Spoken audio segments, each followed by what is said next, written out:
सामान्य ताप की ओर है ना गतिशील रहती है।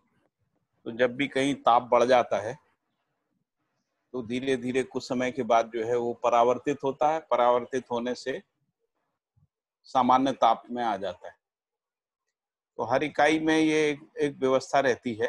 जैसे पृथ्वी एक इकाई है तो पृथ्वी का एक सामान्य ताप है, तो सभी इकाइयां सामान्य ताप में ही रहती हैं, अपने एक वातावरण के साथ में एक सामान्य ताप में रहती है। तो यदि किसी कारणवश यदि हम किसी चीज को गर्म करते हैं, गर्म होती है, तो वो पुनः सामान्य ताप के लिए जो है ऊष्मा दौड़ने लगती है।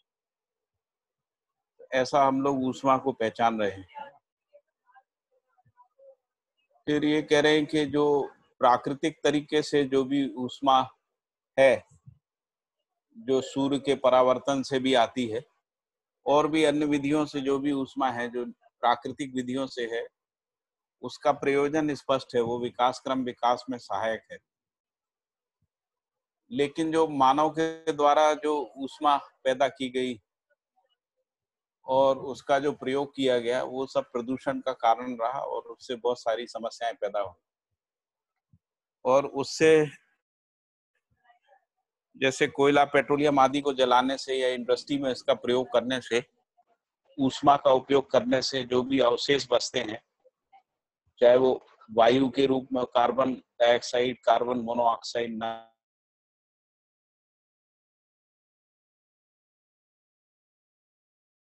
इसको रेडियो एक्टिव वेस्ट बोलते हैं, वो दोनों स्थिति में जो है वो घातक है, क्योंकि उसमें जो प्रकृति का विकास क्रम विकास है उसमें उसकी भागीदारी नहीं है।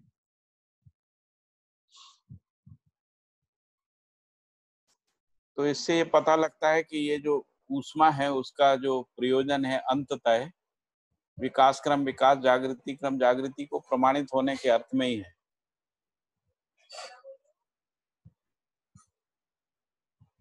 फिर बाबा जी ने पुनः वही सब बातों को रिपीट किया कि जो विकास क्रम विकास है वो किस प्रकार से है। फिर मानव का हैसियत क्या है, तो मानव है का अध्ययन करता है, चारों अवस्थाओं के लिए अध्ययन करने की वस्तु जो है मानव के लिए है।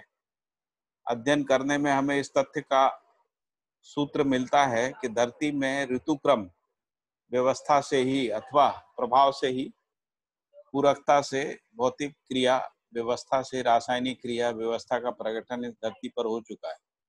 इसी क्रम में चारों अवस्थाओं की रचनाएं सुस्पष्ट हैं। सभी खनिज भी ठोस रूप में अपने अपने प्रजाति के अणु रचना और मिश्रित रचना के रूप में प्रस्तुत हैं।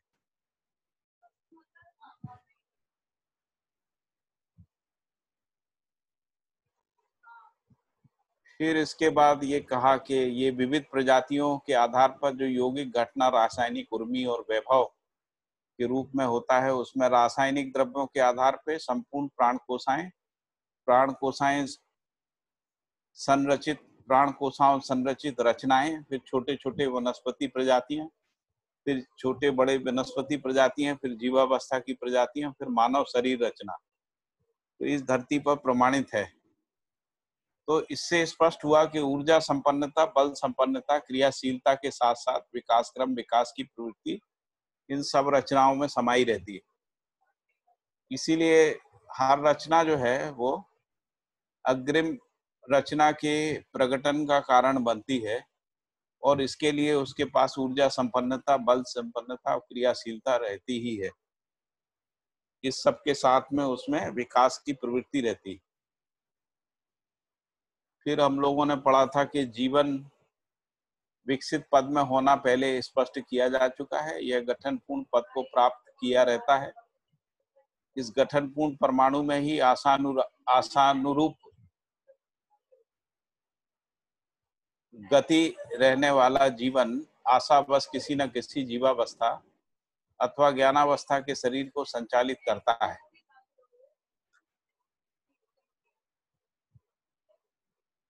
फिर कहा कि ऐसे जीवन किसी भी एक धरती से दूसरे धरती तक पहुंचने की संभावना भी सभी चीन है। कुल मिलाकर इस धरती पर विकास क्रम भौतिक रासायनिक रचनाओं और उनके परंपरा के रूप में प्रमाणित होना मानव को समझ में आता है। इससे स्पष्ट हो गया कि हर धरती किसी समृद्ध धरती के साथ किसी निश्चित दूरी को बनाए रखते हुए व्यवस्था में भागीदारी के रूप में कार्य करते हुए स्वयं में विकास क्रम विकास, जागृति क्रम जागृति को प्रमाणित किए रहता है। इन सबका दृष्टा जागृत मानव ही है, ना कि भ्रमित मानव। इस क्रम में कई धरती किसी न किसी अवस्था में कार्यरत हैं। सभी अविकसित धरतियां विकास को प्रमाणित करने के अर्थ में प्रवर्तनशील हैं। फिर आगे हम लोगों ने ये भी पढ़ लिया था कि यह भी इस बात का संकेत है कि जितनी भी धरतियां अविकसित अवस्था में हैं अथवा जिन जिन धरतियों में विकास क्रम प्रकट नहीं हुआ है, ऐसी सभी धरतियां विकास क्रम को सजाने की ओर अपने प्रवृत्ति को बनाए हुए, यानी उनमें चेष्टा जो है बनी हुई है। इसी क्रम में जो सूर्य वाली बात है उसको भी डिस्कस किया था। इसी क्रम में सूर्य ग्रह जो हिरास की परम स्थिति में है, वह भी कालांतर में विकास क्रम में होने की कल्पना मानव परंपरा में प्रचलित है। तो जब ये कह रहे हैं कि मानव परंपरा में प्रचलित है, यानी पहले से भी ऐसी कल्पना की गई है। और ये भी कोई एक कहानी पढ़ने को मिलती है कि सूर्य को किसी ने श्राप दे दिया था, उसके कारण से सूर्य जो है वो अति तप्त हो गया। तो यह सब स्थितियां विकास और जागृति होने के पक्ष में स्पष्ट हुई। फिर कोई भी धरती कोई भी अवस्था में हो, उसमें विकास क्रम विकास को प्रमाणित करने का मूल भी समाहित ही रहता है।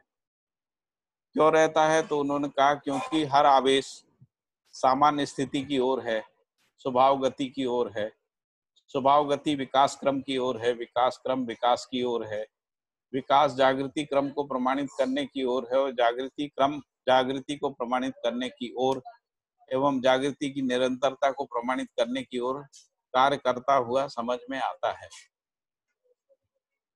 इस विधि से इस बात पर विश्वास कर सकते हैं कि संपूर्ण अस्तित्व विकास और जागृति को प्रकाशित करने के अर्थ में ही क्रियाशील है।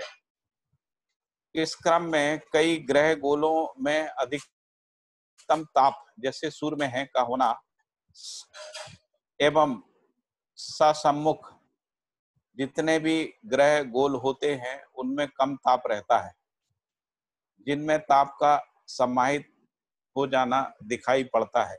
मतलब ज्यादा ताप से कम ताप वाले ग्रह जो हैं उसमें ताप समाहित हो जाता है। इस क्रम में यह धरती अपने में कितना श्रम किया है, यह इस जागृत मानव को बोध होता है। तो इस क्रम में यदि देखें तो धरती ने बहुत सारा ताप अपने अंदर समा लिया है। इस रूप में धरती ने बहुत सारा श्रम किया है और इसके अलावा विकास क्रम के लिए भी, विकास के लिए भी और जागृति क्रम के लिए भी बहुत श्रम किया है। इस धरती के ऊपरी सतह में वो कह रहे हैं कि इस धरती के ऊपरी सतह में जंगल, समुद्र, थोड़े भाग में मरुस्थल होना पाया जाता है। यह जंगल कैसा भी हो, जंगल के सर्वाधिक पेड़ पौधे, लता, गुल, अपान वायु नाम से जाने वाले द्रव्य को अपना खाद्य पदार्थ बनाते हुए, पाचन पदार्थ बनाते हुए प्राणवायु को प्रदान करता है।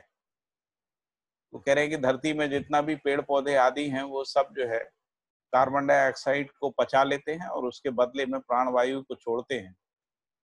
जबकि कोयला और खनिज तेल से निष्पन्न होने वाला तेल, पेट्रोलियम को जितने भी यंत्रों में ईंधन के रूप में प्रयोग करते हैं अथवा प्रौद्योगिकी विधि से यंत्र संचालन में प्रयोग किया जाता है, इन सब के विसर्जन ईंधनाविशेष में पाई जाने वाली जो घातक वायु है, जिसको कार्बन मोनोऑक्साइड जो है, वो पर्यावरण के लिए अत्यंत घातक मानी जाती है।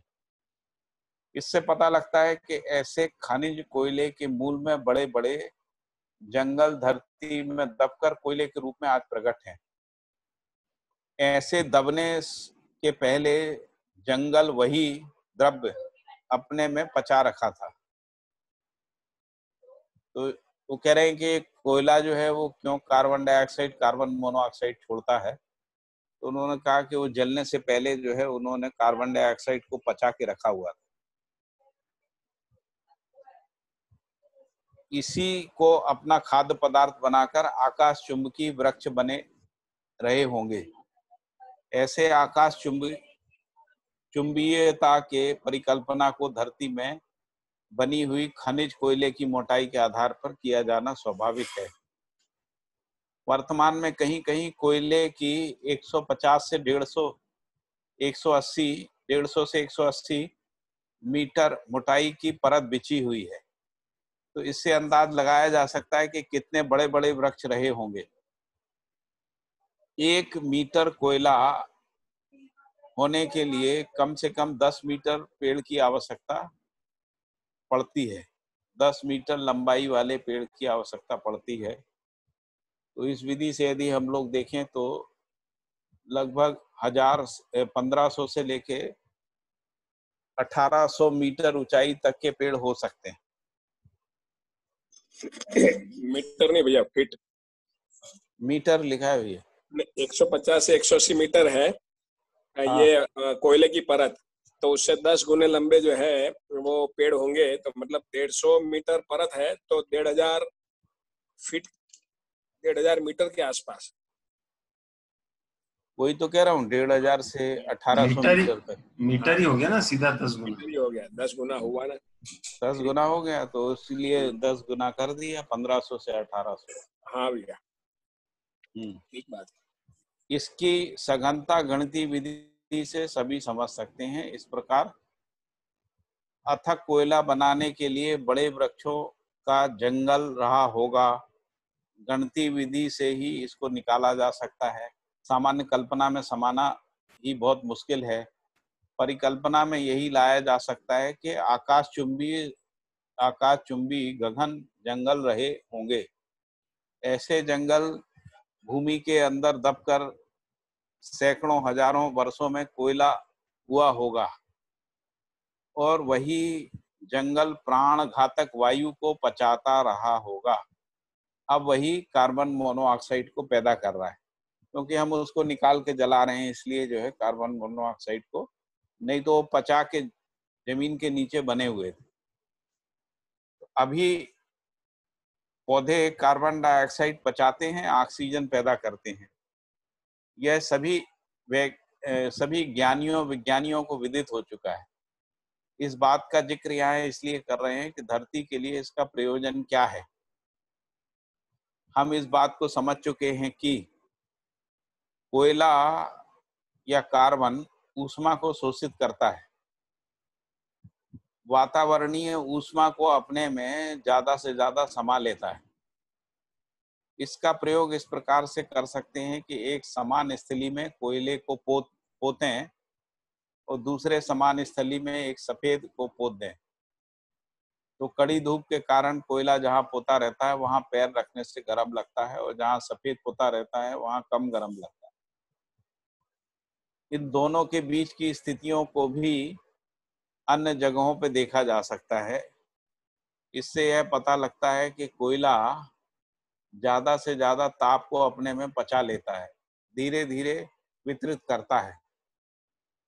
इस प्रमाण से हमें यह समझ में आता है कि धरती पर पहुंचने वाली ब्रह्मांडीय ऊष्मा, इसमें सबसे अधिक सूर्य ऊष्मा यह धरती पर पचाने की आवश्यकता रही, क्योंकि धरती अपने ऊष्मा संतुलन को बनाए रखने के उपरांत ही धरती की सतह पर हरियाली सुरक्षित है। यदि धरती के ऊपरी सतह पर ऊष्मा का असंतुलन होता है तो वनस्पति भी नष्ट हो जाएंगी, जीव संसार भी नष्ट हो सकता है। फिर आगे कहा कि हरियाली समुचित रहने के उपरांत ही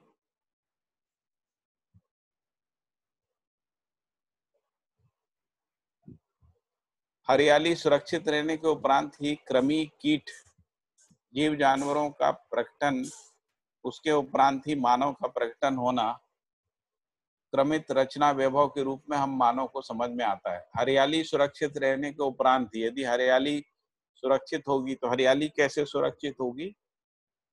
जब ये धरती जो है ऊष्मा को पचा सकेगी। उसी स्थिति में फिर ये कृमि, कीट, जीव, जानवर और मानव शरीरों का प्रकटन होना क्रमिक रचना वैभव के रूप में हम मानव को समझ में आता है। इस वैभव के मूल में धरती अपने में ऊष्मा संतुलन बनाए रखना एक प्रमुख उपलब्धि रही है। इसमें मानव का कोई योगदान नहीं है। इसी कोयले में समाहित तेल ही धरती में खनिज द्रव्यों के साथ परिपक्व होकर खनिज तेल के रूप में उपलब्ध हुआ है। इसका भी संरक्षण धरती के अंदर उचित वातावरण के रक्षा कवच के साथ बना ही रहता है। सुरक्षित होने का तात्पर्य तेल तक प्राणवायु, सुरक्षित रहने का तात्पर्य तेल तक प्राणवायु अर्थात ऑक्सीजन न पहुंचने देने के लिए वातावरण को बनाए रखना है। तो कह रहे हैं कि जो धरती के अंदर तेल है, यदि वहां तक प्राणवायु पहुंच जाती है तो फिर इस आना मुश्किल हो जाएगा।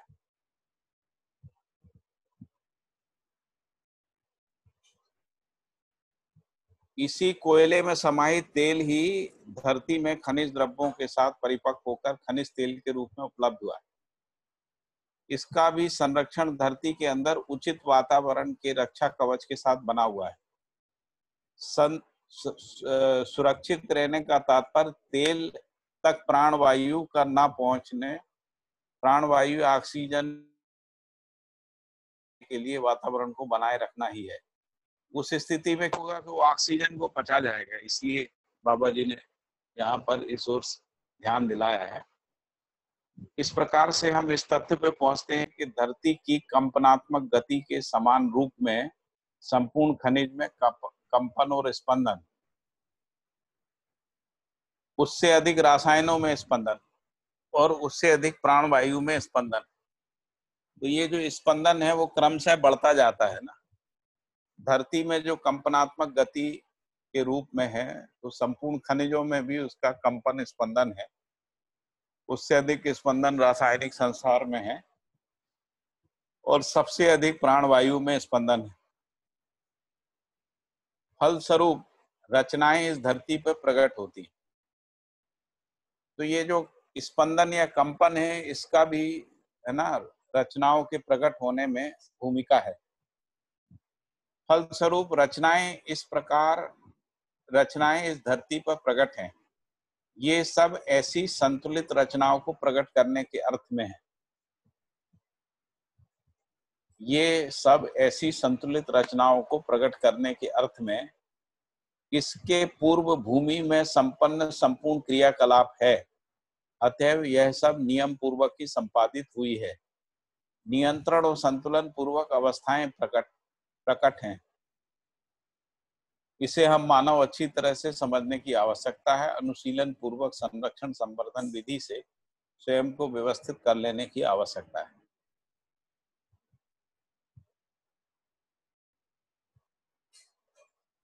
फिर है मानव के व्यवस्थित होने के मूल में ज्ञान, विवेक, विज्ञान का एक संगीतमय कार्यकलाप स्पष्ट रहने से है। यही कार्यकलाप भाषा कार्य व्यवहार में नियोजित होकर प्रयोजनों को प्रतिपादित करता है। मानव के व्यवस्थित होने के मूल में ज्ञान, विवेक, विज्ञान एक संगीतमय कार्यकलाप स्पष्ट रहने से है। यही कार्यकलाप भाषा कार्य व्यवहार में नियोजित होकर प्रयोजन को प्रतिपादित करता है। मानव का प्रयोजन समाधान, समृद्धि, अभय से अस्तित्व को प्रमाणित करना ही है। इस क्रम में मानव अपने तर्क से ऐसा सोचते हैं। तो कई बार इसी क्रम में मानव जो है इस तरीके का भी प्रश्न करते हैं कि सूर्य विकसित होके, यदि मान लीजिए सूर्य विकसित होके स्वभाव गति में आ जाता है तो फिर पृथ्वी के लिए ऊष्मा कहाँ से मिलेगा, ऐसा प्रश्न आ जाता है। तो इस धरती पर यह हरियाली कैसे रहेगी, और ये सब हरियाली सूर्य प्रकाश के कारण से है। इसमें समाधान का सूत्र हम स्वयं मानव में ही पहले कदम में ही मिल जाता है। कैसे मिल जाता है? तो उन्होंने कहा कि जो मानव का शरीर है, मानव के शरीर में निश्चित ऊष्मा विधि बनी रहती है। इसे हम अपने मापदंड के अनुसार 98-99 फ़ारेनहीट रखते हैं ना। तो थर्मामीटर मापदंड का नाम जो है थर्मामीटर है। इस तथ्य को धरती पर जीता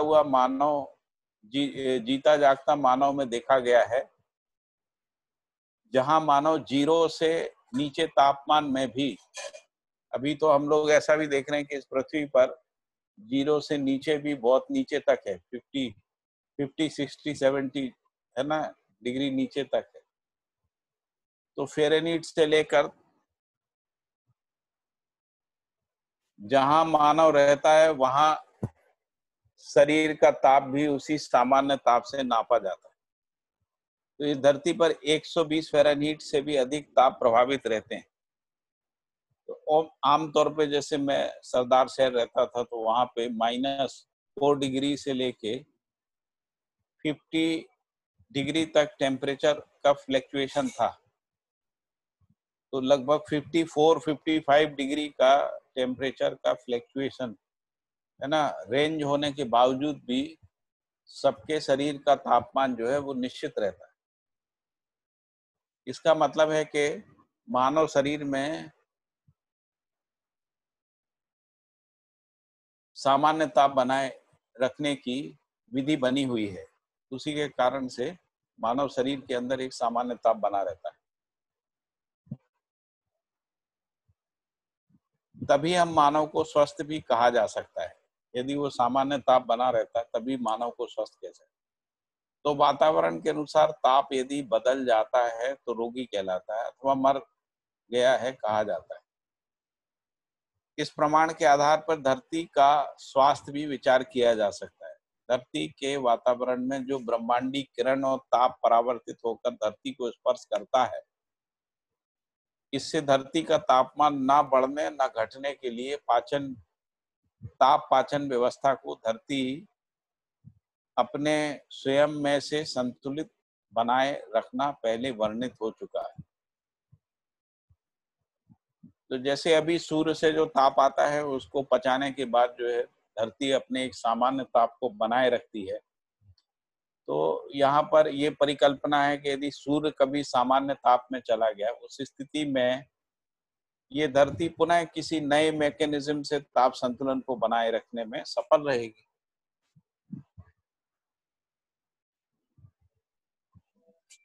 ठीक बात है भैया। हाँ जी। 2 दिन पहले शायद अरविंद भाई का प्रश्न था कि ये सूर्य अगर अभी जो राज स्थिति में है, अगर वो स्वभाव गति में आ गया, उसमें अगर विकास क्रम शुरू हो गया तो फिर ये धरती कैसे टिक पाएगी? अरविंद भाई का प्रश्न था।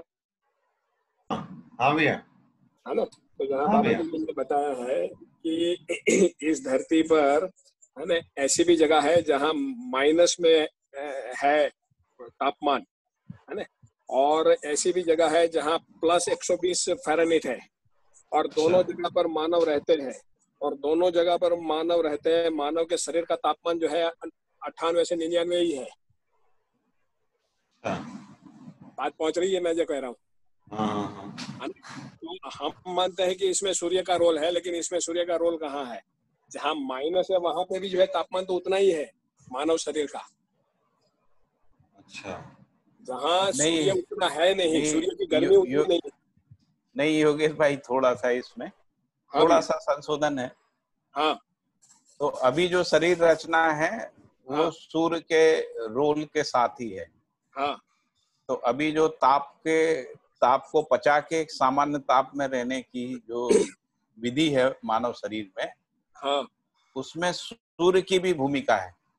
लेकिन भैया यहाँ जो बता रहे हैं ना, यहाँ पे वो ये कह रहे हैं कि जिस समय सूर्य से ताप नहीं रहेगा उस समय एक नई विधि जो है विकसित हो जाएगी। मैं भैया इस पैराग्राफ को उस विधि की ओर संकेत दे रहे हो। हाँ जी। मुझे ऐसा लगता है कि यहाँ बाबा जी ये कह रहे हैं कि देखो यहाँ बताया है कि इस क्रम में मानव अपने तर्क से ऐसा सोचते हैं, सूर्य विकसित होने पर स्वभाव गति में आने पर धरती के लिए ऊष्मा कहाँ से मिलेगा? हाँ। इस धरती पर हरियालियां कैसे रहेगी? ये सब हरियालियां सूर्य प्रकाश के कारण है, ऐसा आदमी मानता है, अपने तर्क से सोचता है। तो इसमें समाधान का सूत्र हम स्वयं मानव में ही पहले कदम में ही मिल जाता है। मानव देह की निश्चित ऊष्मा तापमान ऊष्मा विधि से बनी हुई है, इसमें सूर्य की ऊष्मा का कोई रोल नहीं है। उसे हम अपने मापदंड के अनुसार 98-99 फ़ारेनहीट रखते हैं, है ना। मापदंड का नाम थर्मोमीटर माना जा रहा है। इस तथ्य को धरती पर जीता जागता मानवों में देखा गया है। 0 फ़ारेनहीट से नीचे तापमान है, वहां भी मानव रहता है। वहां के मानव शरीर की तापमान भी उसी सामान्य तापमान के रूप में नापा जाता है। मतलब कहना है कि जहां सूर्य की किरणें नहीं पहुंच रही है, सूर्य की ऊष्मा नहीं पहुंच रही है, फिर भी वहां रहने वाले मानव के शरीर का तापमान जो है ना 98-99 फ़ारेनहीट ही रहता है। फिर इसमें सूर्य की ऊष्मा का रोल कहाँ है? यहाँ बाबा जी जो इंगित कर रहे हैं वो ये इंगित कर रहे हैं भैया कि जहाँ 0 फ़ारेनहीट से नीचे जो है तापमान रहता है, वहां भी आदमी रहता है। वहां के आदमी का भी तापमान जो है 98-99 फ़ारेनहीट रहता है। नहीं तो 0 फ़ारेनहाइट होने का मतलब ऐसा नहीं जरूरी है ना कि सूर्य वहां नहीं, सूर्य की रोशनी पहुंच रही है, सूर्य नहीं। मतलब सूर्य की रोशनी जहाँ पहुंचती है, जहाँ 120 फ़ारेनहीट से ऊपर है, वहां पे भी उतना ही है शरीर। मतलब ये शरीर की अपनी डिजाइन है, ये शरीर का जो तापमान है ना। इसी तरह जो है ये पेड़ पौधे की भी, मतलब अभी सूर्य है तो सूर्य के हिसाब से मुझे यहाँ जो है ऐसा दिख रहा है। बाबा जी कुछ ऐसा हमको बता रहे हैं। नहीं, बट भैया सुरेंद्र भैया जो बोल रहे हैं कि उस शरीर की डिजाइन ऐसी है, उस सूर्य से किसी न किसी रूप में, भले ताप के रूप में न प्रभाव होता हो, किसी न तो किसी रूप में प्रभाव रहता है। जैसे विटामिन डी हमें मिलता है सूर्य की रोशनी अभी से। अभी यथास्थिति ये है, इस यथास्थिति के अनुरूप जो है 4 अवस्था की डिजाइन है। अब जिस दिन यथास्थिति बदल जाएगी, यथास्थिति बदलना मतलब जो है सूर्य का जो है अभी जो स्थिति है उसमें बदलाव आ जाएगा, तो उसके अनुरूप फिर जो है 4 अवस्थाओं में बदलाव आ जाएगा। अनुकूलन जिसको कहते हैं भैया। हाँ नहीं, कल आपने योगेश भाई एक उदाहरण दिया था हाँ भैया कि बहुत सारी मछलियां ऐसी हैं जो समुद्री ट्रेंचेस में मिलती हैं, ओसनिक ट्रेंच में, है ना, हाँ जी महासागरीय गर्त गर्त बोलते हैं हम लोग, मिलती हाँ हैं, भैया। जहाँ सूर्य का प्रकाश नहीं जाता है, लेकिन वहां मछलियां भी पर है और वनस्पति भी है भैया नीचे हाँ, तो समुद्र वहां के पर जो है। वो जो वनस्पति, हाँ तो उनकी अंदर जो विधि है ना, हाँ भैया अपने को बनाए रखने के लिए, हाँ जी हाँ जी और जहां पर सूर्य का प्रकाश पहुंचता है, हाँ जी वहां पर जो वनस्पति और जीव होते हैं, उन दोनों की शरीर रचना के विधि में अंतर होता बिल्कुल भैया। मेरा है यही ना। कहना है कि यथास्थिति के मुताबिक जो है अवस्था अपने को ढाल तो लेती हाँ, वही मूल मुद्दा है कि है। तो सूर्य का जो रहना नहीं रहना बहुत महत्वपूर्ण नहीं है। हाँ सूर्य भैया का भैया, नहीं नहीं योगेश नहीं भैया, सूर्य हाँ हाँ भैया हाँ योगेश भैया, ये सेंटेंस पूरा पढ़िए। उसमें ये लिखा है हाँ जी कि इससे धरती का तापमान न बढ़ने न घटने के लिए ताप पाचन व्यवस्था को धरती अपने में स्वयं में से संतुलन बनाए रखना पहले वर्णित हो चुकी है। मतलब पहले से ही ये व्यवस्था पूरी पूरी है। जैसे मानव शरीर में व्यवस्था आपने जैसे बताया है वैसे है, वैसे ही धरती में भी है। ऐसा विचार किया जा सकता है। पूरा का पूरा पढ़ लो। वही वही वही अभी धरती में ये व्यवस्था है। हाँ, अब यदि मान लीजिए कि सूर्य का प्रकाश कम होता है, तो उस स्थिति में धरती अपने ताप के संतुलन को बनाए रखेगी, बिल्कुल। बढ़िया बढ़िया, बस जैसा ऐसे ही कहना मानव का चाहता उदाहरण दिया हुई। हूँ। ठीक है भैया। बिल्कुल सही है सब, ठीक है भैया ठीक ठीक है ना, हाँ जी हाँ। क्योंकि अल्टीमेटली प्रकृति में विकास क्रम विकास की प्रवृत्ति है ना। विकास क्रम की प्रवृत्ति है, विकास की प्रवृत्ति है, जागृति क्रम की है, जागृति की प्रवृत्ति है।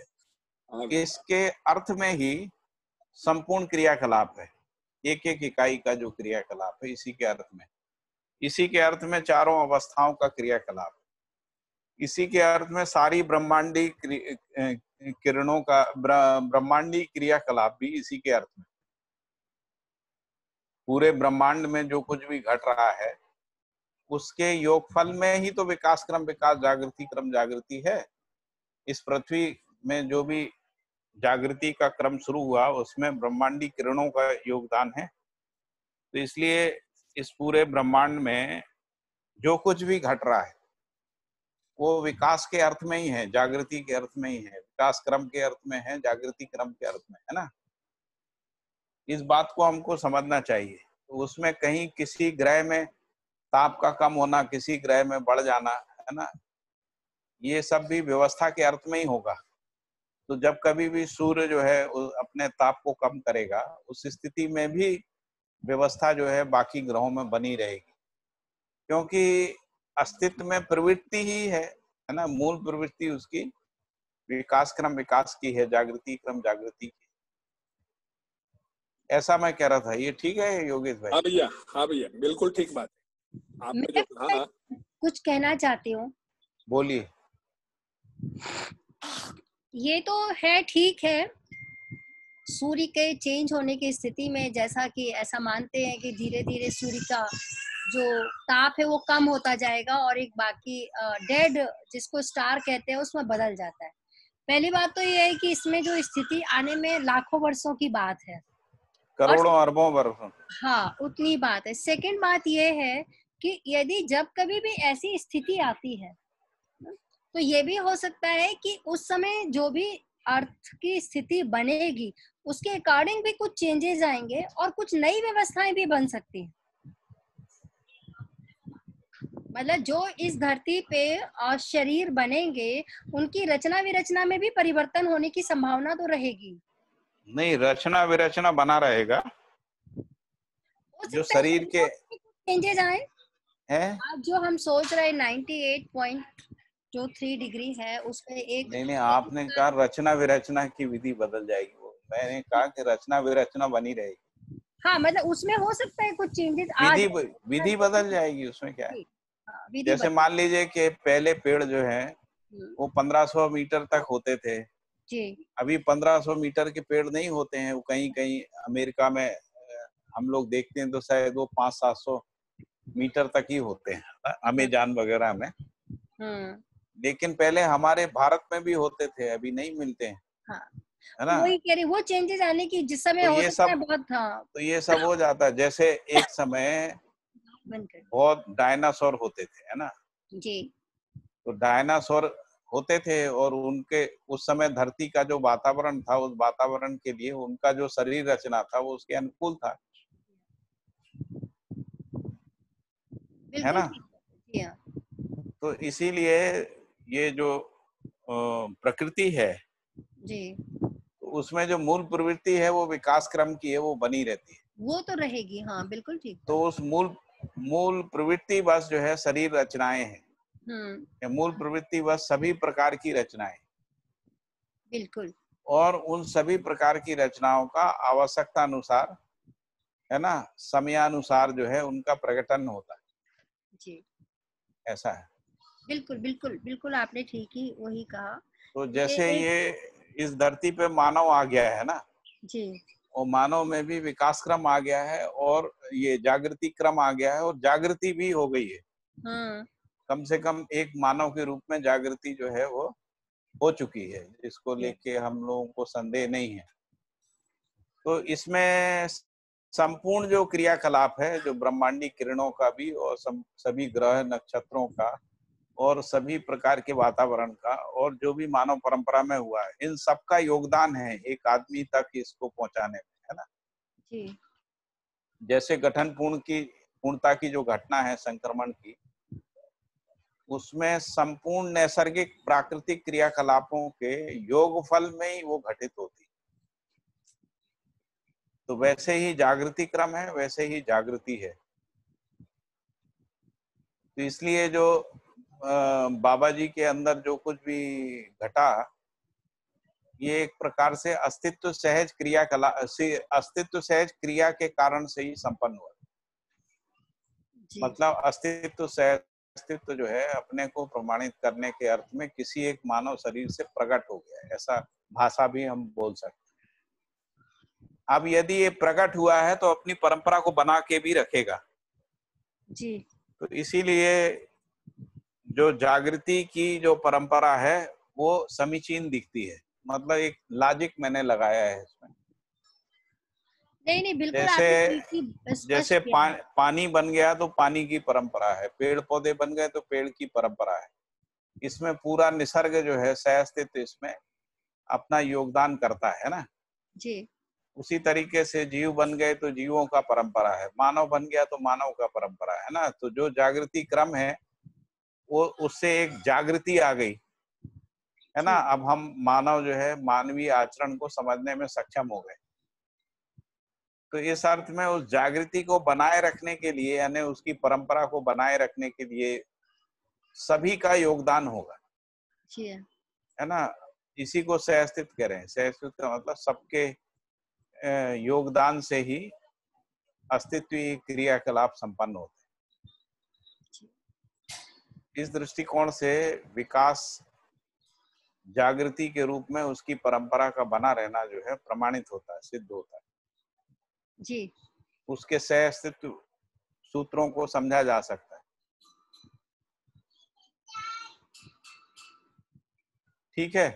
जी, जी, बिल्कुल, बिल्कुल, आपने बिल्कुल सही उसकी बात रखी है। मैं तो केवल धरती में जो जिस पे बात चल रही थी उसकी उसी के बारे में बात कर रही थी कि तो कई बार धरती। क्या होता है कि जब हम घटनाओं को सहअस्तित्व के अर्थ में नहीं देखते हैं, किसी हाँ, एक रचना में हाँ, घटनाओं को देखते हैं, फिर स्पष्ट नहीं होता। तो सहअस्तित्व सूत्र हमको पकड़ में नहीं आते, व्यवस्था सूत्र पकड़ में नहीं आते, जो व्यवस्था की प्रवृत्तियां हैं वो पकड़ में नहीं आती, है ना। जी। तो उन सूत्रों को पकड़ने के लिए हमको सहअस्तित्व के सूत्रों को देखना पड़ेगा। तो जी। अभी तक हम लोगों ने जो 6-7 अध्याय पढ़े हैं, इनमें वो सहअस्तित्व सूत्र जो है हमको क्रमशः स्पष्ट हो रहा है। जी। और दूसरा भैया, आपने जैसे बोला बाबा जी के माध्यम से जो सहअस्तित्व सहज जो है वो प्रकट हुआ, जी। वो वैसे ही एक संचेतवादी मनोविज्ञान में लिखा है कि मानव कुल की अखंडता, सार्वभौमता व अक्षुण्णता नीति सहज विधि से समीचीन है, क्योंकि अस्तित्व में विकास और जागृति प्रसिद्ध है। प्रसिद्धता तात्पर्य मानव समझ चुके हैं, लोक व्यापीकरण हो चुका है, परंपरा बन चुकी है। हाँ जी, ऐसा भी लिखा हुआ है कि कोई एक धरती पे अस्तित्व में ऐसा मतलब हो चुका है। हाँ, ये भी एकदम स्पष्ट लिखा हुआ है 194 हाँ, पेज में, मानव संचेतनवादी मनोविज्ञान। तो वो वही मेरा ये कहना है कि जब इस धरती पे पानी आया ना, बिल्कुल तो पानी पूरे जो ब्रह्मांडी क्रियाकलाप है उसके योगफल में ही आया। बिल्कुल। उसमें इस धरती का भी कुछ एक योगदान है कि धरती जब अपने खनिजों से संपन्न हो गई, हाँ हाँ तभी ब्रह्मांडी किरणों के योगफल में पानी आने की घटना हुई है। और पानी आने के बाद पूरा रचना संसार स्पष्ट हुआ। अंकल, बिल्कुल। इसमें जब समीचीन बोल रहे हैं तो समीचीन का क्या मतलब होगा? समीचीन का मतलब निकट है, पास में ही है। अच्छा।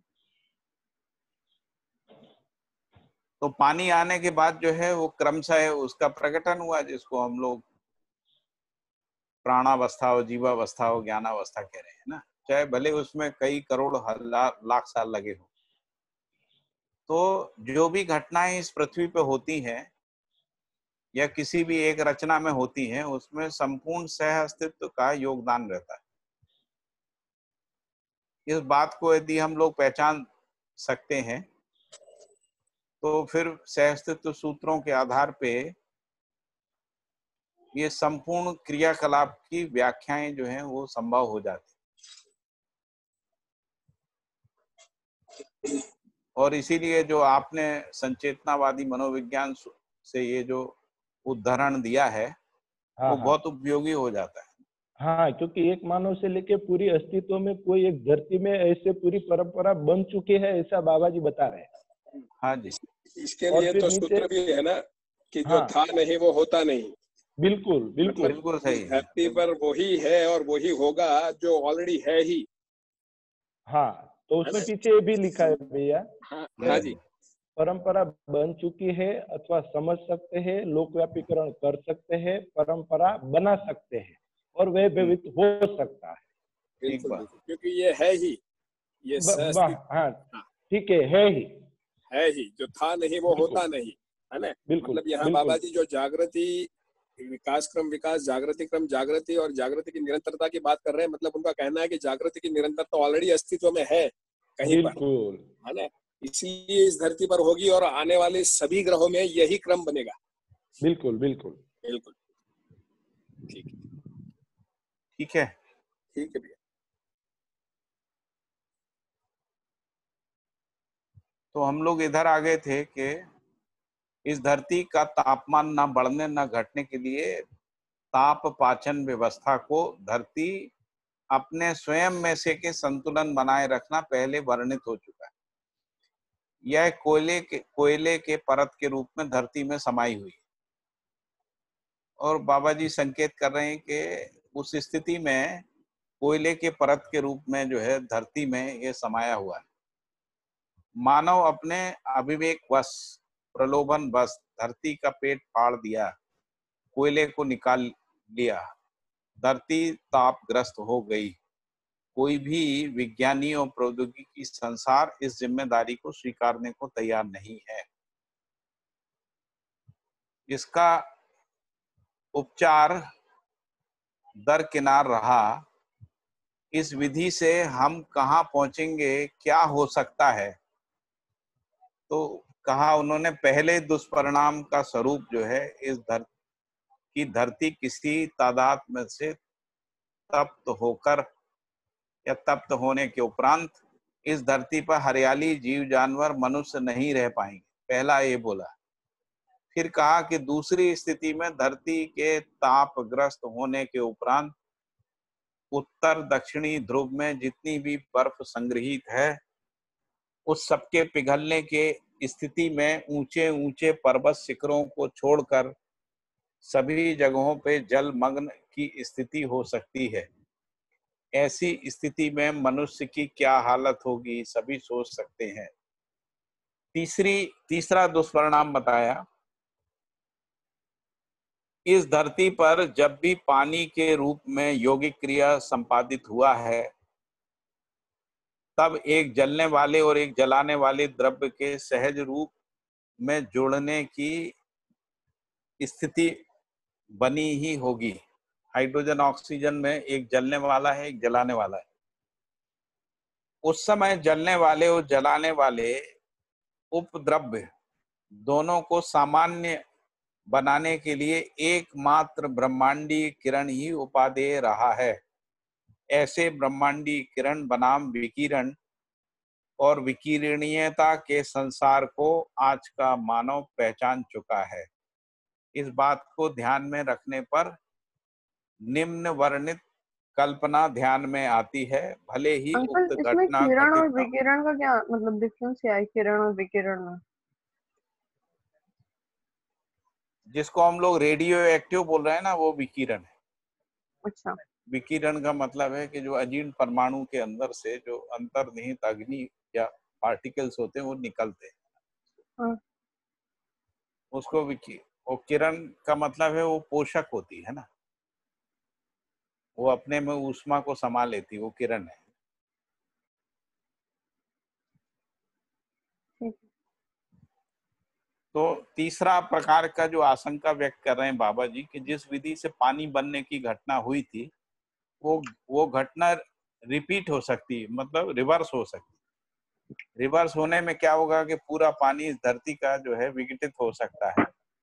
उस स्थिति में धरती पानी से मुक्त हो सकती। और वो कह रहे हैं कि वैज्ञानिक संसार की कल्पना में ये बात आ चुकी है। इसलिए कई बार लोग ऐसे भी कल्पना करते हैं कि जिस विधि से ये बिग बैंग की घटना घटी है उसी विधि से ये बिग बैंग की घटना रिवर्स हो सकती है। ऐसा भी वैज्ञानिक संसार में जो है कल्पना में आया हुआ। आज हम अपने ही अविवेक व प्रलोभन बस धरती को तापग्रस्त करते जा रहे हैं।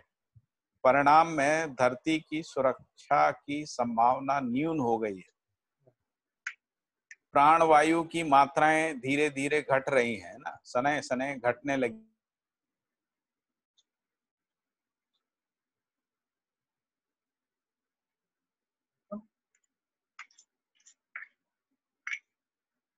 नीचे फिर से जोड़ा है।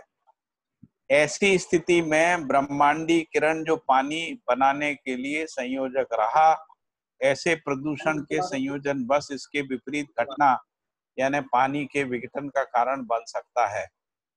तो यहाँ ये जो प्रदूषण की बात की वो इसलिए की कि प्रदूषण बस यानी प्रदूषण के कारण ही पानी के विघटन की घटना जो है हो सकती। ऐसी स्थिति में मानव का क्या हाल होगा? इस भीषण दुर्घटना का धरती के छाती पर हम सब जितने भी विज्ञानी कहलाते हैं, प्रौद्योगिकी संसार के कर्णधार कहलाते हैं, क्या इनके पास इसका कोई उत्तर है? इस बात का उत्तर देने वाला कोई दिखता नहीं, क्योंकि जिम्मेदारी कोई स्वीकारता नहीं है। यही इसका गवाही है। जिम्मेदारी स्वीकारने में परेशानी है, क्योंकि व्यक्ति प्रायश्चित के लिए उत्तरदायी हो जाता है। इसीलिए इसके सुधारने के लिए प्रयास ही एकमात्र कर्तव्य है, जिसकी औचित्यता अधिकाधिक लोगों को स्वीकार होता है। तो ये 3 प्रकार से बताया। फिर चौथी घटना की बात की उन्होंने। तो चौथी विपदा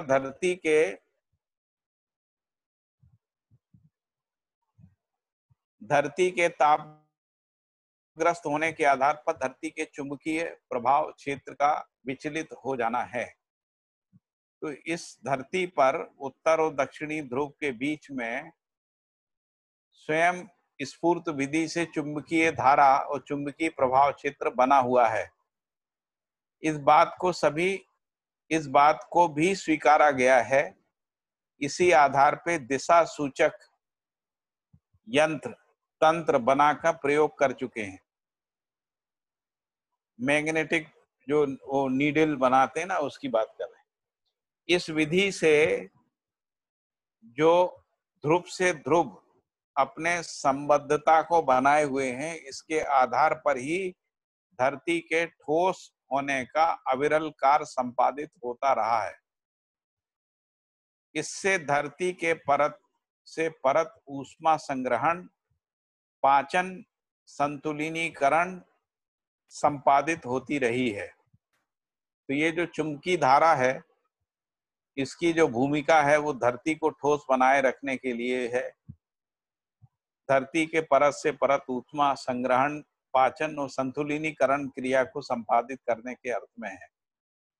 इससे धरती का स्वास्थ्य ताप के रूप में संतुलित रहने की व्यवस्था, अभी धरती के असंतुलित होने की घोषणा जो मानव करता है, किंतु उसके दायित्व को स्वीकारता नहीं है, इसलिए उपायों को खोजना बनता नहीं है, फलस्वरूप निराकरण होना बनता नहीं है।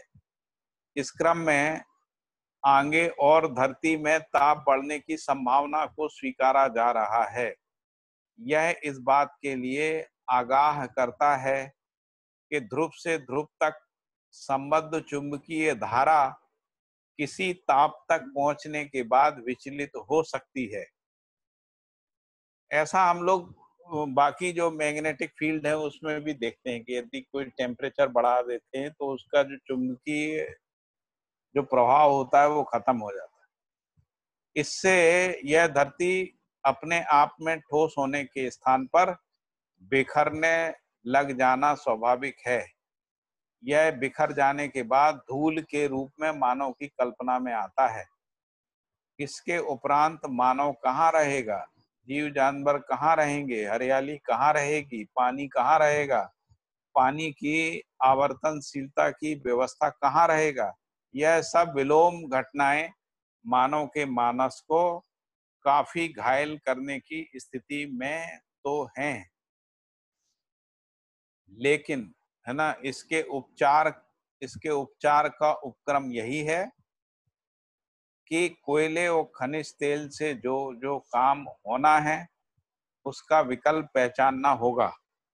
कोयला और खनिज तेल के प्रयोग को रोक देना ही एकमात्र उपाय है। इसी के साथ विकिरणीय ईंधन प्रणालियां भी धरती और धरती के वातावरण के लिए घातक होना हम स्वीकार कर चुके हैं। तो बाबा जी कह रहे हैं एकमात्र उपाय यही है कि कोयला और खनिज तेलों के प्रयोग को तुरंत बंद कर देना चाहिए, रोक देना चाहिए। और इसी के साथ जो विकिरणीय यानी न्यूक्लियर एनर्जी प्रणाली को हमने डेवलप किया है, वह भी अत्यंत घातक है। यह बात हम लोगों को स्वीकार हो चुकी मानव जाति। विकिरणीय विधि से ईंधन घातक है, कोयला खनिज विधि से ईंधन भी घातक है। इनके उपयोग को रोक देना मानव का पहला कर्तव्य है। दूसरा कर्तव्य है मानव सुविधा को बनाए रखने के लिए ईंधन व्यवस्था के विकल्प को प्राप्त कर लेना। यह विकल्प स्वाभाविक रूप में दिखाई पड़ता है। तो प्रवाह बल को विद्युत ऊर्जा में परिवर्तित कर लेना। इस अकेले स्रोत के प्रावधान से प्रदूषण रहित प्रणाली से विद्युत ऊर्जा आवश्यकता से अधिक उपलब्ध हो सकती है। इसी के साथ संबद्ध होने के लिए हवा का दबाव, समुद्र तरंगों का दबाव, गोबर गैस, प्राकृतिक गैस जो स्वाभाविक रूप से धरती के भीतर से आकाश की ओर गमन करती हैं, ऐसी सभी स्रोतों का भरपूर उपयोग करना मानव के हित में है, मानव के सुख समृद्धि के अर्थ में है। फिर ये कहा कि कुछ ऐसे भी यंत्र हैं जो तेल से चलने वाले होते हैं। इसके लिए खाद्य तेलों या अखाद्य तेलों, ऐसे तेल जो खाने के लिए उपयोगी नहीं है और खाने के लिए उपयोगी है, वनस्पति पेड़ों से प्राप्त को विभिन्न संयोगों से यंत्रोपयोगी बनाने के शोध को पूरा कर लेना चाहिए। तो कह रहे हैं जैसे जेट्रोफा से तेल बनता ना, उससे भी इंजन चलाया जा सकता। तो बाबा जी कह रहे हैं ऐसे कुछ यंत्र हैं जो तेल से चलते हैं या तेल से चलने वाले हैं, उसके लिए भी खाद्य तेलों या खाद्य तेलों को जो है उनके संयोगों से यंत्रोपयोगी बनाया जा सकता है। इसका रिसर्च हमको कर लेना चाहिए। अच्छा, ये जो खाद्य तेल अखाद्य तेल होते हैं जो वनस्पतियों से पैदा होते हैं, उनसे कार्बन मोनोऑक्साइड नहीं बनता, उससे कार्बन डाइऑक्साइड बनता है और इस कार्बन डाइऑक्साइड को पेड़ पौधे पचा लेते हैं, कार्बन मोनोऑक्साइड को नहीं पचा पाते। तभी मानव यंत्रों के साथ सुविधा को बनाए रख सकता है। तो कह रहे हैं यदि ये सब कर लेने से मानव यंत्रों के साथ सुविधा को बना के रख सकता है, ईंधन समृद्धि बना रह सकता है। तेलीय प्रयोजनों के लिए वृक्षों में तेलीय वृक्षों का प्रवर्तन किया जाना संभव है। सड़क, बाग बगीचों में भी यह हो सकता है, किसानों के खेत के मेड़ों में भी यह हो सकता है। यह केवल मानव में सद्बुद्धि के आधार पर संपन्न होने वाला कार्यक्रम है। धरती के ऊपरी सतह में विशाल संभावनाएं हैं। ऊर्जा स्रोत बनाने की, ईंधन स्रोत बनाने की, दबाव स्रोत, प्रवाह स्रोत, सौर ऊर्जा स्रोत, ये सब स्वाभाविक रूप में प्रचुर मात्रा में हैं। इसके अलावा तेलीय वृक्षों के विपुलीकरण की संभावना धरती पर है। तो धरती के भीतर ऐसा कुछ भी स्रोत नहीं है, जो है केवल धरती को स्वस्थ रखने के लिए है। यानी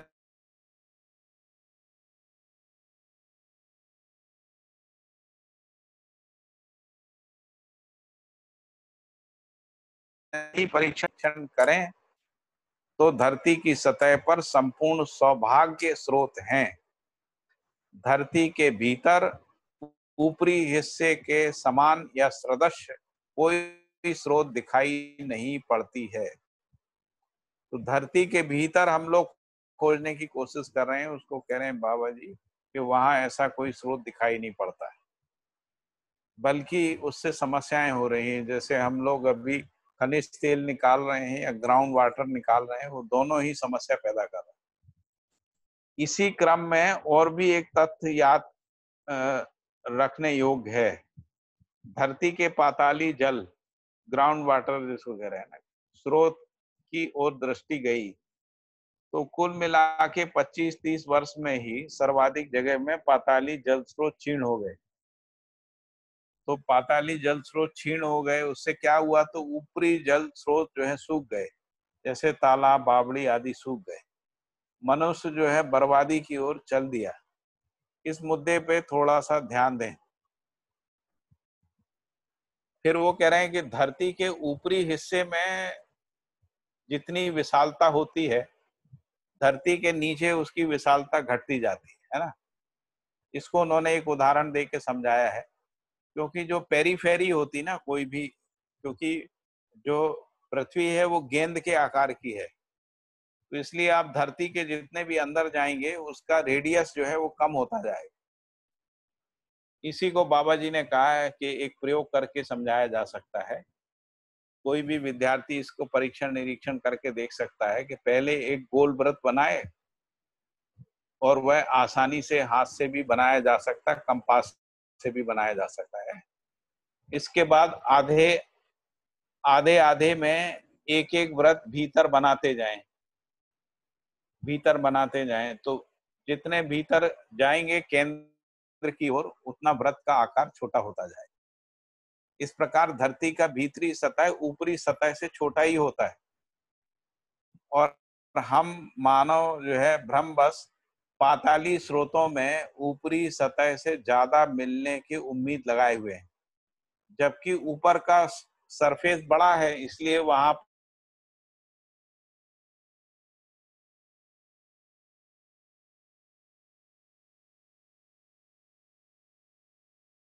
पर वो धरती की व्यवस्था में पहुंचा दी। इस मुद्दे पर सार्थक विचार किया जाए तो यह निश्चित होता है कि पाताली जल स्रोत धरती की ऊपरी सतह पर बहता हुआ जल ही है, और वही नीचे पहुंच जाता है। इस धरती के ऊपरी हिस्से में जल फैला है, बह रहा है, उसकी आवर्तनशीलता बनी ही रहती है। यह सीधा सूर्य ऊष्मा के संपर्क में होने के फलस्वरूप धरती का जल वाष्पित होकर, यही वाष्प सघन होकर बादल के रूप में परिणित होकर ऐसा बना हुआ बादल किसी अवधि तक समृद्ध होना, ऐसे समृद्ध होने के फलन में पुनः धरती पर बूंद बूंद के रूप में वर्षा होना, यह आवर्तनशीलता देखने को मिलता है।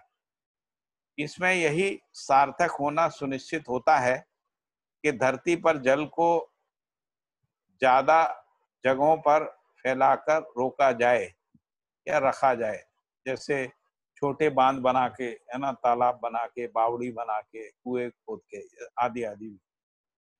इसी से मानव का भविष्य सुरक्षित हो सकता है। इसके बाद है, इसके साथ साथ और भी ध्यान देने पर पता लगता है कि प्राणावस्था का वैभव जीवावस्था और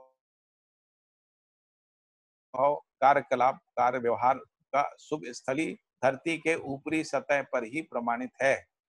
तो संपूर्ण प्राणावस्था धरती के ऊपरी सतह पर है, संपूर्ण जीवावस्था भी ऊपरी सतह पर है, संपूर्ण प्राणावस्था भी ऊपरी सतह पे है, उनका संपूर्ण क्रियाकलाप भी ऊपरी सतह पे, उनका कार्य व्यवहार भी ऊपरी।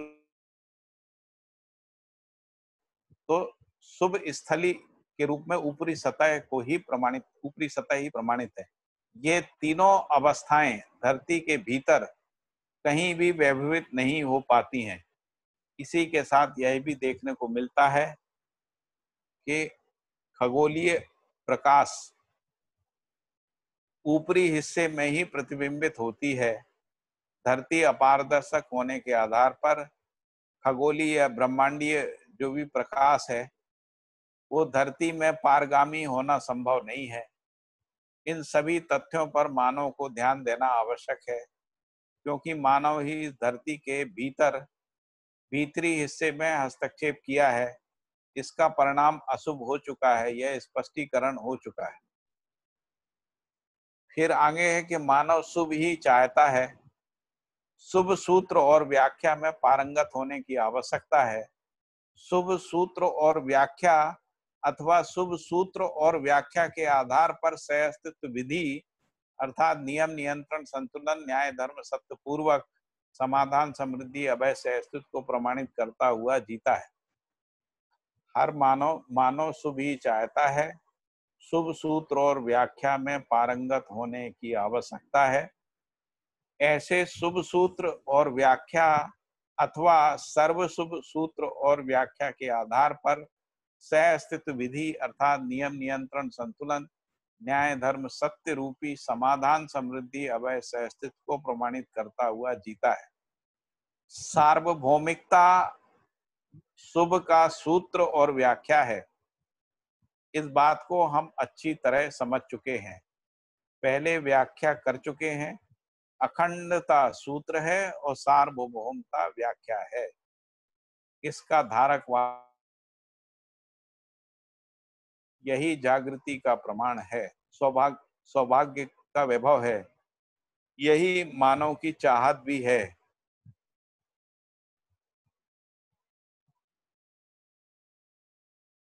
यही मानव का चाहत भी है। इसलिए सभी अनुचित, अनावश्यक, अनर्थ प्रवृत्तियां, कार्य व्यवहार विन्यास मानव के द्वारा भ्रमवश घटित हो चुकी है। इसे सुधार लेना ही मानव का सम्मान और साथ में सौभाग्य है। तो यहाँ पर अपना ये अध्याय पूरा हो गया। कोई इसमें डिस्कशन करना हो तो किया जा सकता है।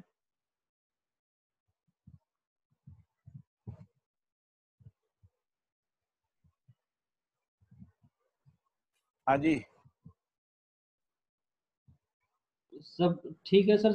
सब समझने लायक ही था भैया, कोई वैसा। सब समझने लायक है ना, इसमें ऐसा जी। कुछ मुद्दा तो नहीं है कि भैया हाँ वैसे हमको एक चीज जोड़नी थी कि बाबा जी ने सब बढ़िया से रख दिया है। हाँ अगर हाँ ये सब शिक्षा में आ जाए तो मुझे हाँ लगता जी, है किसी की कोई मानसिकता बनाने में कोई जोर लगाने की जरूरत नहीं पड़ेगी। ये सब बढ़िया से स्वयं श्रुत विधि से सबके समझ में आता है क्या है क्या नहीं है, एकदम क्लैरिटी हो बहुत जाती बढ़िया है, बहुत बढ़िया, आप सही कह रहे हो। है। जी, शुरू शुरू में जब हम जुड़े थे तब लगता था कि ये पता नहीं क्या, ये मतलब कुछ बहुत कठिन चीज है और हाँ सालों लग जाएंगे समझने में। हाँ, लेकिन सालों अभी तो लगे हैं पर बहुत अभी तो क्लैरिटी से चलता है सर। हाँ बहुत बढ़िया। भैया हाँ जी, हेलो। हाँ जी बोलिए। हाँ भैया, ये एक सेंटेंस है ना कि अखंडता सूत्र है, सार्वभौमता व्याख्या है, उसको थोड़ा सा और समझाइए ना। जिसको जिसको अपन सूत्र कह रहे हैं ना, तो सूत्र का मतलब होता है कड़ी से कड़ी को जोड़ने वाला। तो जो है परिवार जो है सूत्र विधि से अखंडता तक पहुंचता है ना, और जो आचरण है उस विधि से सार्वभौमता के रूप में उसकी व्याख्या होती है। आचरण के रूप में व्याख्या है और सूत्र के रूप में अखंडता है। यानी एक व्यक्ति परिवार तक सूत्रित होता है तो परिवार अखंड होता है ना। परिवार समाज तक सूत्र होता है तो समाज में अखंडता आती है ना। समाज जो है सर्वमानव से सूत्रित होता है तो सर्वमानव अखंडता के अर्थ में स्पष्ट होता है ना। ऐसे हम लोग इसको समझ सकते हैं। अखंडता भी बोल सकते हैं, एकता भी बोल सकते हैं, एकत्व भी बोल सकते हैं, एकात्मता भी बोल सकते हैं। ये सब जो है अखंडता सूत्र ही है सर। अलग अलग जगह जो है इनका अलग अलग अर्थों में उपयोग हुआ है। जी भैया। संचेतनावादी मनोविज्ञान में बहुत सारी सूत्र व्याख्याएं करी गई है ना। हाँ तो ऐसे ही जो सार्वभौमता है वो व्याख्या के रूप में रहती है। तो सार्वभौमता क्या है, तो आचरण की ही सार्वभौमता हो। तो इसलिए जो अखंडता है वो एक प्रकार से स्थिति है और सार्वभौमता जो है व्याख्या के रूप में गति है। भैया इसको ऐसे भी कह सकते हैं कि अखंडता सार्वभौमता का आधार अखंडता है। हाँ जी, उसके बिना कैसे हो। भैया सूत्र की अखंडता के बिना आचरण है। सूत्र की परिभाषा है यथार्थता का स्रोत। हाँ सत्य सहज रूप में प्रमाणित करने की प्रेरणा, कम शब्दों से अर्थबोध कराने योग्य वाक्य। और व्याख्या की परिभाषा है व्यवहार व्यवस्था में प्रमाणित होने के अर्थ में स्पष्ट होना ही व्याख्या। वही मैंने कहा ना, आचरण के रूप में। आचरण के रूप में जो है वो प्रमाणित होने की जो वो है वो उसको व्याख्या है। जी भैया। ठीक। इसको अगला। भैया एक और तरीके से भी कहा है हाँ जी बोलिए।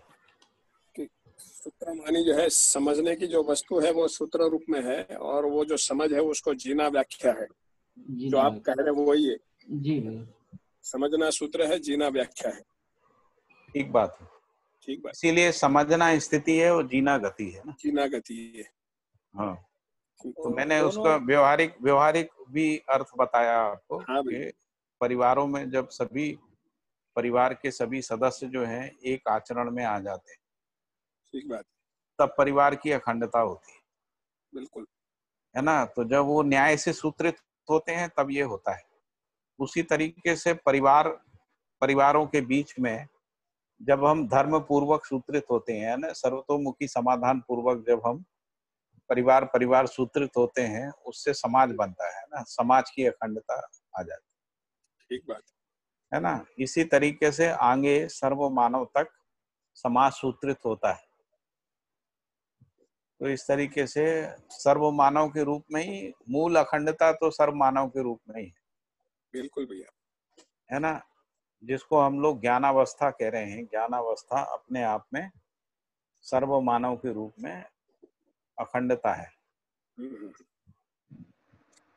अब ये अगर जो इसमें देखें तो सार्वभौमता भी ऐसे ही स्पष्ट होती है। अच्छा। तो एक परिवार में संबंधों यानी जो न्याय पूर्वक जो परिवार सूत्रित होते हुए अखंड परिवार बना है, तो उसका जो आचरण है वो परिवार के रूप में सार्वभौमिक आचरण। इसी तरीके से समाज का सार्वभौमिक आचरण है और सर्व मानव का सार्वभौमिक आचरण। मानवीयतापूर्ण आचरण में ये सभी आचरण इसमें समाये रहते हैं। हाँ जी। और ये जिसको अपन मानवीय आचरण कह रहे हैं वही गुरु मूल्य है। गुरु मूल्य में ये लघु मूल्य यानी जो व्यक्ति, परिवार, समाज, राष्ट्र, अंतरराष्ट्र का जो आचरण है वो मानवीयतापूर्ण आचरण में समा जाता है। तो मानवीयतापूर्ण आचरण को प्रमाणित करते हुए जो गति है मानव की, वही सार्वभौमता के रूप में व्याख्या है। ठीक बात है भैया। जैसे अब हेलो। हाँ जी। हाँ भैया, जैसे अब इसमें ऐसा बताया गया है कि कंडीशन बहुत सीरियस है धरती की, और ऐसा कुछ सेंटेंस भी आया है कि अब बहुत न्यूनतम चांसेस बचे हैं, और उसको हम देख भी रहे हैं जैसा भी इसका प्रतिफलन हो रहा है, क्लाइमेट चेंज और पानी की कमी हो रही है, ये सब जो चीजें हो रही हैं। तो मेरा प्रश्न ये है भैया कि जैसे अब एक आदमी इसको समझा, और अभी अपनी जो बात हुई कि उसका परिवार समझेगा और फिर वो समाज समझेगा, ये जो मूवमेंट है भैया एक प्रकार से तो काफी स्लो मूवमेंट है, और ये स्वयं स्फूर्त वाली चीजें हैं। तो ये जो चीजें एक तरफ तो अपन ऐसा देख पा रहे हैं कि बहुत ज्यादा सीरियस है इशू धरती की कंडीशन, और एक तरफ अपन जो जागृति के क्रम को समझ रहे हैं ये काफी धीरे और स्वयं स्फूर्त के रूप में है। तो ये दोनों कब मिलेंगे और एक कब व्यवस्था के रूप में चीजें समझेंगी, कब इसको अपन समझ पाएंगे और कब इसको कर पाएंगे या जी पाएंगे, जो कहना चाह रहे हैं बाबा जी, वो कब कैसे होगा, उसको कैसे देख पा रहे हैं अपन। जैसे 10 साल पुरानी तो बात है जब बाबा जी ने किताब लिखी होगी, जो मुझे उतना पता नहीं, लेकिन 10 साल में भी क्या चेंजेस आए हैं और आने वाले 10 साल में कहाँ देख पा रहे हैं। देखिए, ये किताब तो 30 साल 35 साल पहले की है ना। अच्छा। तो उस समय लिखी गई थी जी। ये किताब है ना। लेकिन 30-40 साल में कुछ मेजर चेंज हुए। पहला चेंज ये हुआ कि जो विज्ञान पे विजय पाने का सपना था वो टूट गया वैज्ञानिकों का, और अब नियंत्रण संतुलन के रूप में इस धरती को बनाए रखने वाली बात आ गई। ग्लोबल पॉलिटिक्स में देखें आप, है ना। लेकिन समस्याएं कम नहीं हुई हैं, क्योंकि जिम्मेदारी लेने को कोई तैयार नहीं उस अर्थ में ना। आज ही अभी परसों की ग्लोबल न्यूज है, वो किसी ने सैटेलाइट से जो है नॉर्थ पोल के जो है चित्र भेजे हैं नासा ने। और उसमें उन्होंने लिखा है कि जो स्थिति इस समय नॉर्थ पोल की है ऐसी सैकड़ों साल में कभी नहीं रही है। इतनी बर्फ जो है पिघल चुकी है। ये नासा का ही न्यूज है। मतलब परसों मैंने इसको देखा जी। और ये ग्लोबल न्यूज है। इसको ट्विटर ने मेन न्यूज के रूप में रखा हुआ है ऊपर फोटो के साथ। अच्छा अच्छा। तो समस्याएं तो बहुत गहरा रही हैं। दूसरी बात है कि जो हमको लगता है ना कि ये सब स्लो है, तो ये कब ट्रिगर कर देगा, बहुत फास्ट हो जाएगा। जैसे मान लीजिए कि कोरोना में अमेरिकन लोग सोच रहे थे कि ठीक है थोड़े बहुत लोग मरेंगे, लेकिन वो ट्रिगर हो गया है। धड़ धड़ धड़ धड़ मरना शुरू हो गए। अभी 70,000 पार कर गए, 70,000 है ना। हम लोग अपने घर में अभी मुश्किल से एक किताब का ये पठन कर पाए, तब तक 70,000 लोग अमेरिका में मर गए। जबकि अमेरिकी लोग ये मानते थे उनके पास बेस्ट, सब कुछ बेस्ट है और वो सुरक्षित हैं, ऐसा भी मानते थे। अभी ये कोरोना से ये पता लगा है कि कोई भी देश अपनी सीमा में सुरक्षित नहीं है, कितना भी मिलिट्री इक्विप्ड हो जाए, है ना, मिलिट्री इक्विप्ड हो जाए या कोई भी हथियारों को जोड़ ले, उससे भी सुरक्षित नहीं। फाइनेंशियली कितना भी स्ट्रेंथ हो फिर भी नहीं, फाइनेंशियली भी कुछ भी हो तो भी नहीं, है ना। तो लोगों का सोच बदलेगा भी, मानसिकता बदलेगी। यदि मान लीजिए 2-4 करोड़ लोग मर गए इसमें, तो लोगों का सोचने का दृष्टिकोण बदल जाएगा। बहुत सारा बदल रहा है। अभी उसका मैंने अभी भी भैया ये न्यूज में तो था कि अमेरिका जो अपने लोगों को ही नहीं बचा पा रहा, तो अब उसको लीड करने वाला माना जाए कि ना माना जाए? भाई राज्य की जो उपयोगिता है ना वो सुरक्षा में ही है। हाँ। यदि मान लीजिए जनता की सुरक्षा ही नहीं होती है तो राज्य का प्रभाव अपने आप खत्म हो जाता है। अपने बोले इसको कैसे नेता, विश्व नेता कैसे माना जाए? नहीं मानना। अब सारे देशों ने सोचना शुरू कर दिया। इसी तरह नहीं, सवाल विश्व नेता का नहीं है ना। सवाल है कि राज्य का अस्तित्व संकट में आ जाएगा यदि राज्य अपनी जनता की सुरक्षा नहीं करता है। चेंज की बात कह रही हूँ कि कब क्या ट्रिगर हो जाएगा, मैं उसकी बात कर रही हूँ। मैं भी तो उसी की बात कर रहा हूँ कि अभी लोग राज्य को बहुत बड़ी चीज मानते हैं। लोगों को ये समझ में आएगा कि राज्य कुछ नहीं है, अंतर्राष्ट्रीय होना चाहिए, है ना। क्योंकि अंतर्राष्ट्रीय स्तर पे सहमति होगी तभी ये चीजें सुधर सकती। तो जैसे अंतर्राष्ट्रीय स्तर पे अखंडता तक पहुंचना, अंतर्राष्ट्रीय स्तर पे पारदर्शिता तक पहुंचना, अंतर्राष्ट्रीय स्तर पे एक व्यवस्था के रूप में पहुंचना, संतुलन और नियंत्रण के अर्थ में जो एक्टिविटीज हैं, आर्थिक जो एक्टिविटीज हैं उनको नियंत्रण संतुलन के अर्थ में नियोजित करना, ये सब पे विचार शुरू हो जाएगा। मुझे लगता शुरू हो गया है भैया। ये भौतिकवाद का सबसे बड़ा फेलियर होगा शायद। हाँ, और क्या, फेल्यूर तो दिखने ही लगा था पिछले 30-40 साल से। हमारे लोग थोड़ा सा देर से समझ रहे हैं, या हो सकता है जिम्मेदारी की बात कर रहे हैं भैया कि जिम्मेदारी लेने वाला कोई नहीं है, तो जिम्मेदारी तो समझदारी से ही आएगी और समझदारी के लिए अध्ययन और ये सब का ही तो कार्यक्रम बना है। तो ये कार्यक्रम अपने आप में एक आदमी से परिवार तक पहुंचने भी बहुत समय लग रहा है। जैसे आज अगर मैं समझ जाऊं और मैं चाहूं कि अपने परिवार के लेवल पे ही मैं कुछ चेंजेस लेके आ जाऊं जो है कुछ भी छोड़े मोड़े, तो उसके लिए परिवार का एकजुट होना अपने आप में वही चैलेंज है पहले तो, कि परिवार एकजुट हो जाए। तो उसके लिए वो कार्यक्रम थोड़ा लंबा खिंच जाता है। भैया ऐसा है, वो एक व्यक्ति की सीमा में नहीं होता, आप समझिए। वही मैं कह रहा हूँ, एक व्यक्ति की सीमा में नहीं। जैसे हम लोग ऐसा सुनते आ रहे थे शिविरों में कि बच्चे माता पिता की सुनते ही नहीं, है ना, घर में रहते नहीं जी, अपने अपने दोस्तों के वहां भाग जाते हैं, ऐसा बोलते थे हम लोग, बोलते थे। अभी 40 दिन से घर में बैठे हुए हैं, कहीं नहीं जा पा रहे हैं। तो ये जो परिस्थितियां पैदा होंगी ना वो आदमी के आचरण को बदल देंगे। अच्छा अच्छा अच्छा, तो इनसे थोड़ा सा वेग मिलेगा। जैसे मान लीजिए कि ये कोई ये जो उत्तरी ध्रुव में बर्फ पिघलने का काम होता है और उससे समुद्र का जल बढ़ता है, उस स्थिति में लोग भागेंगे ना सुरक्षा के लिए, समझ में आएगा कि भाई ये सब काम नहीं करता है, तो हमको ग्लोबल लेवल पे रिफॉर्म करना पड़ेगा। तो वैसे ही समझ में आ गया कि पैसा जो है नहीं है। जैसे लोग ऐसा समझते थे पहली प्रायोरिटी है कि अच्छा घर हो, गाड़ी हो, ये हो, वो हो, खाना पीना तो मिल ही जाता है, खाना पीना तो कोई प्रॉब्लम ही नहीं है। अभी समझ में आ रहा है खाना पीना ही सबसे बड़ा मुद्दा है ना। गाड़ियां खड़ी हैं, है ना। सही बात अभी है। आपका घर देखने कोई नहीं आ रहा है, आप अपने घर में रह रहे हैं।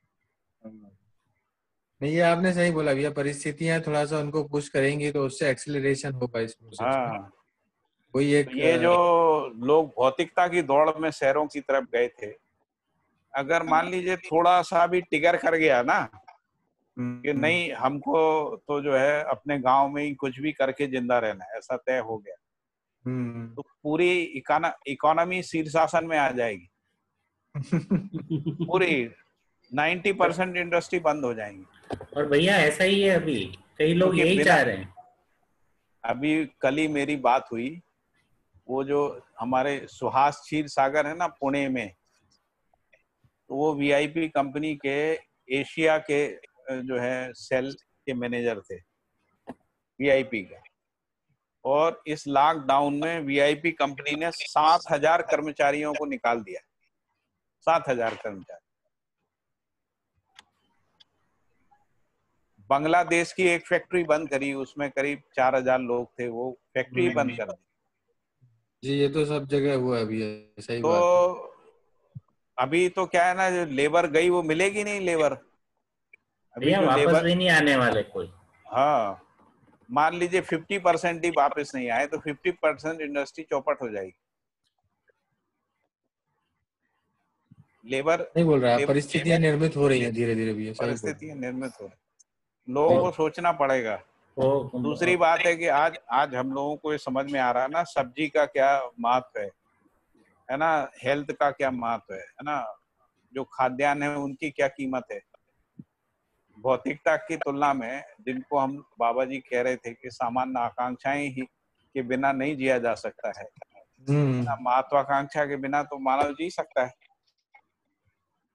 तो इसलिए जीने की प्रायोरिटी तो जो सामान्य आकांक्षा की वस्तुएं हैं वो सर्वसुलभ होना है। तो अभी जो लोग इंडस्ट्री में लगे थे उनमें से कई लोग खेती किसानी में जा सकते हैं। वो कहेंगे भाई हमको ये फल और सब्जी और इन सब का ही उत्पादन बढ़ाना, खाद्यान्न का उत्पादन बढ़ाना, इसमें जा सकते हैं। और इसमें क्या है कि जो लेबर है ना, यदि उसको उसके गांव में ही काम मिल गया है ना, अभी पैसे की कमी के कारण से लोग खेती नहीं कर पाते, तो मान लीजिए कि ये जो बड़े संपन्न लोग हैं इनका पैसा वहां लगता है, तो वहीं पे अपना उत्पादन करके एक नए प्रकार की इकोनॉमी बन सकती है। क्योंकि भारत और चाइना जैसे देशों में तो बहुत जरूरी है ना, पहले तो पेट भरना है, बाकी चीजें तो सेकेंडरी है। सही है अच्छा, भैया।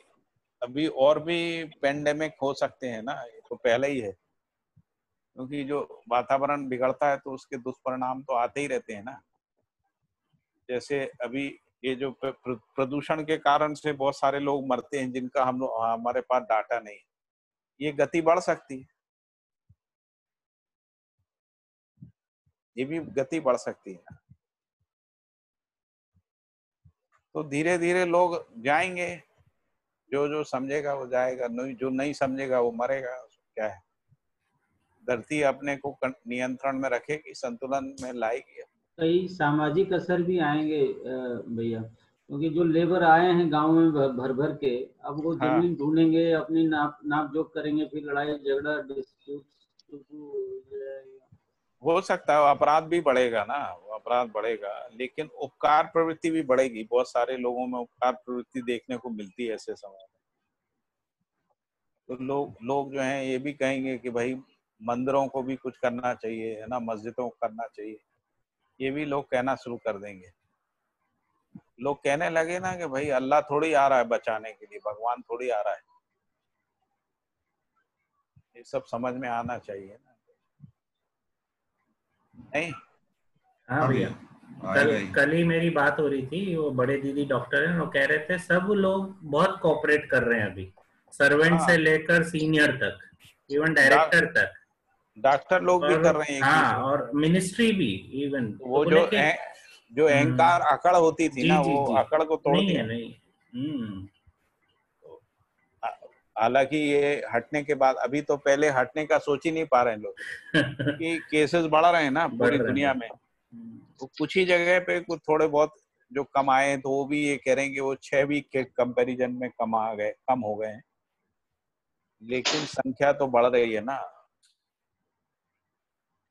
कल मेरी चिराग से बात हो रही थी, तो लोग ये भी कह रहे हैं सेकंड कोरोना वेव भी आ सकती है, हर साल भी कोरोना वेव आ सकती है।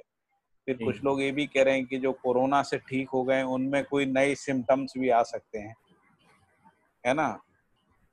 तो ये सब समस्याएं तो हैं। और शहरों की तरफ भी लोग अब नहीं आना चाहते हैं। कल मेरी चिराग से बात हो रही थी, तो सब कह रहे थे उसको कि भाई अहमदाबाद तो मत जाना तुम, एटलीस्ट कुछ भी करना यहीं कर लो, दिशा में, गाँव में। भाई अभी की जो ताजा स्थिति है उसमें मुंबई और दिल्ली और बाकी जो महानगर हैं, 4-5 महानगर है ना, सर्वाधिक मृत्यु यही होने वाली है। जी। आप ये समझ लो कि आने वाले 1 महीने में ये 50,000 के आसपास पहुंच जाएगी। हाँ, आराम से, है ना। और हो सकता है लाख पे भी पहुंच जाए हम लोग। जी, है ना। और कुछ जगह छुपा रहे हैं, जैसे पश्चिम बंगाल में छुपा रहे हैं, कहीं पे छुपा रहे हैं लोग। तो छुपाने से भी क्या होगा, लोग तो मर ही रहे हैं। तो और ज्यादा छुपाने में ये होता है कि मान लो हमने 100 लोगों को छुपा लिया, तो आदमी कल्पना करता है 1000 मर गए होंगे, ऐसा सोचता है। तो कहीं पर भी छुपाने से ज्यादा, जैसे पाकिस्तान में वो आंकड़े छुपा रहे मरने वालों, तो किसी से भी बात करो तो वो यही कहते हैं हजारों मर गए होंगे, है ना। पता लगा आपने 1000 डेथ को छुपा लिया और लोग कल्पना कर रहे हैं 10,000 मर गए होंगे, तो उससे तो और भय बढ़ता ना छुपाने से। भैया हर्ड इम्यूनिटी की भी बात की जा रही है कि एक बार फैलेगा बेशक, लेकिन फिर इम्यूनिटी डेवलप हो जाएगी इन ए क्राउड, तो वो फिर अंडर कंट्रोल आ जाएगा। हाँ, फिर कोई नई चीज आएगी ना। यदि मान लीजिए हम लाइफ स्टाइल ठीक नहीं करते तो कुछ नया डेवलप हो जाएगा। जैसे कैंसर आ गया है ना, वो आ गया था ना, H1 क्या था, H1N1, हाँ वो आ गया था, एड्स आ गया था, ऐसे कुछ अच्छा वो कोई भी निराकरण हुआ नहीं है। जैसे कैंसर आया था तो ऐसे ही हल्ला हुआ था पूरी दुनिया में, और कैंसर अभी ठीक भी नहीं हुआ है और ये नया आ गया। जैसे चिकनगुनिया आया, तो चिकनगुनिया भी कोई निराकरण हो गया ऐसा तो हुआ नहीं, चिकनगुनिया हर साल आता है। तो अल्टीमेटली ये सब सोचना पड़ेगा, क्लीनलीनेस के बारे में, है ना, ये जो सोशल डिस्टेंसिंग है इसके बारे में, स्लम्स के निराकरण के बारे में लोगों को सोचना पड़ेगा भैया। और जो लोग वहां पे मरेंगे तो वो भी सोचेंगे यार काय को मरने के लिए जा रहे हो, वहां यहीं कर लो, कुछ थोड़ा सा कम खा पी लेंगे और क्या है। तो यदि ये समझदारी वाली बात बढ़ती है, जो जीवन विद्या में कम से कम विचार करने के मुद्दे हैं बहुत सारे, यदि ये समाज में विचार के मुद्दे बढ़ते हैं तो इसमें आवश्यकताएं नियंत्रित हो जाती हैं। ये इस विद्या की खासियत है कि इसको पढ़ते पढ़ते ही हमारी आवश्यकताएं नियंत्रित हो जाती, हमको पता भी नहीं चलता हम कब सादगी से जीने लगते हैं ना। हमारा खान पान जो है वो परिवर्तित हो जाता है, व्यवहार परिवर्तित हो जाता है, जबकि हम कोई उपासना नहीं कर रहे हैं ना, कोई विशेष प्रयास नहीं कर रहे हैं, केवल पढ़ ही रहे हैं।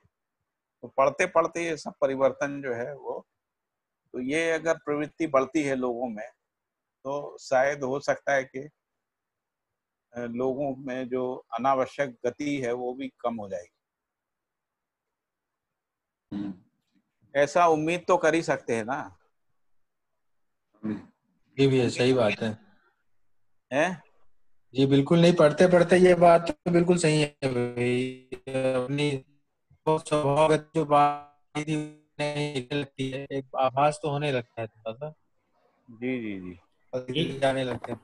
ये तो भैया दिशा नहीं है सबके पास। अगर ये जीवन विद्या या विद्या की दिशा होती ना तो इसमें सब बहुत अच्छी मतलब गति हो जाती। हाँ। सुनाइए योगेश भाई, आप भी बताइए कुछ। नहीं भैया ठीक बताया, आप जो बता रहे हो बिल्कुल ठीक बता रहे हो।